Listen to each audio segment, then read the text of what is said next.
পর্যাপ্ত কিট না থাকায় হাসপাতালগুলোতে সীমিত পরিসরে করোনা পরীক্ষার ব্যবস্থা চালু করেছে স্বাস্থ্য অধিদপ্তর।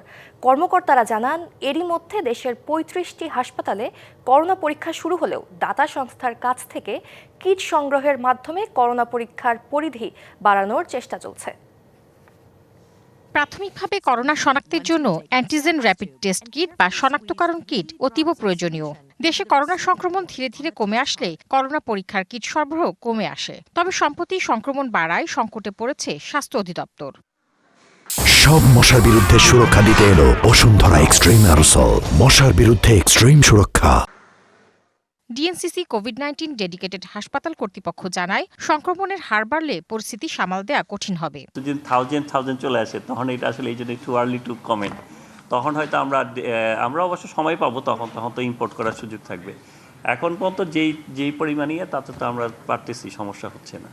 স্বাস্থ্য অধিদপ্তর জানিয়েছে, দেশের ৩৫টি হাসপাতালে অ্যান্টিজেন র্যাপিড ও আরটিপিসিআর টেস্ট শুরু হয়েছে। প্রায় ৩৫টা জায়গায় সারা দেশে আমরা করোনার rapid antigen test plus RTPCR kits সরবরাহ করে দিচ্ছি। সরকারিতে আমরা কিটসগুলো দিচ্ছি, বেসরকারি তাদের নিজ উদ্যোগে কিটস সংগ্রহ করে পরীক্ষা করতেছে। সরকারি যেগুলো ছিল ওই কিটসগুলো ডেট এক্সপায়ার হয়ে গেছিলো, করোনা পরীক্ষা যেহেতু কম ছিল, এখন আমরা নতুন করে কিটস সংগ্রহ করে সাপ্লাই দিচ্ছি।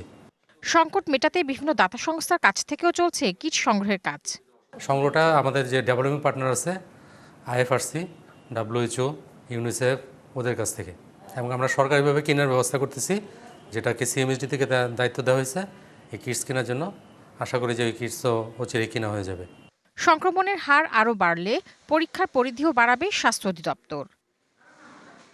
Tahsina Jessy, DBC news, Dhaka.